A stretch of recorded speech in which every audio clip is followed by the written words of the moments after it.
ज्योतिराव फूले का जन्म दिवस था।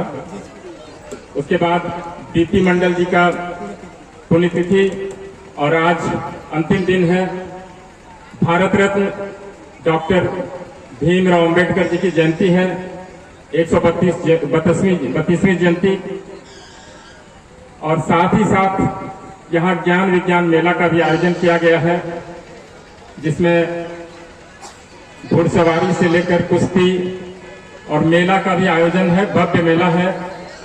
तो मैं इस कार्यक्रम के सभी पदाधिकारी को, जो इतना बड़ा आयोजन आपने रखा है, उसके लिए मैं धन्यवाद ज्ञापन करता हूं। दोस्तों, आज मैं विशेष चर्चा डॉक्टर भीमराव अंबेडकर के बारे में कहूंगा। डॉक्टर भीमराव अंबेडकर एक साधारण परिवार में पैदा हुए, मध्य प्रदेश के इंदौर के एक छोटे से गांव में। वो अछूत परिवार में पैदा हुए, दलित परिवार आज जिसको कहते हैं। उन दिनों हमारे देश में, आज से लगभग 120-30 साल पुरानी बात है, छुआछूत की भावना थी। दलित लोग सवर्ण लोगों के दरवाजे पर नहीं बैठते थे, कुर्सी उन्हें नहीं मिलती थी बैठने। दरवाजे पर भी अगर जाया करते थे तो उनके जाने के बाद उस दरवाजे की धुलाई होती थी। ऐसा समय था। आज के नौजवान युवा साथी शायद इसकी कल्पना ही कर सकते हैं, क्या ऐसा भी समय रहा होगा। हम लोगों ने भी आज से 30 साल 40 साल पहले परिवार में ही सुना था, ये लोग अछूत हैं, इनका पानी नहीं चलता है। पानी नहीं चलने का मतलब है इनका पानी हम लोग नहीं पी सकते। तो आप अंदाजा लगा सकते हैं कैसी स्थिति रही होगी उन दिनों, जो दलित परिवार में पैदा लिए होंगे।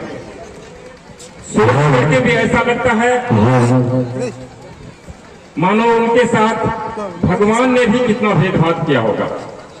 दोस्तों, ये भेदभाव भगवान ने या ऊपर से नहीं हुआ था, यहाँ इसी समाज के लोगों ने किया था। वर्ण व्यवस्था लागू हुई थी और समाज को वर्णों में बांटा गया। कोई ब्राह्मण हुए, कोई राजपूत हुए, कोई वैश्य हुए और कोई शूद्र हुए। और शूद्र में भी कुछ लोग अछूत हुए। तो ऐसे समय से हमारा देश गुजरा है, हमारा समाज गुजरा है। अच्छी बात यह है आज हम लोग उस व्यवस्था से कहीं दूर चले गए हैं। हम लोग कदम से कदम मिला करके चल रहे हैं, किसी भी जाति धर्म या संप्रदाय के लोग हों। मैं बाबा साहब अम्बेडकर के बारे में बताऊं, उनके साथ भी ऐसी स्थिति थी।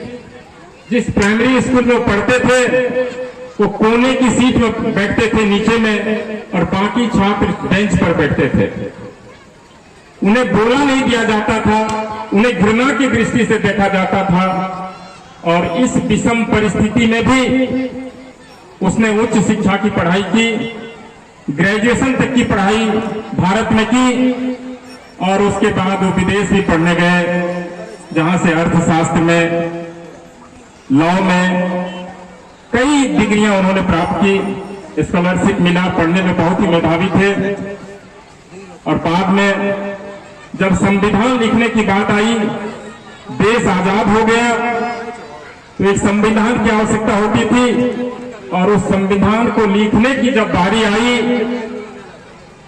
तो यह निर्णय लिया गया कि इस कार्य को करने के लिए अंबेडकर ही फिट हैं। और उन्हें ड्राफ्टिंग कमेटी का, जो संविधान लिखा जाता है, उस कमेटी का अध्यक्ष नियुक्त किया गया। और उसी की देख रेख में भारत का संविधान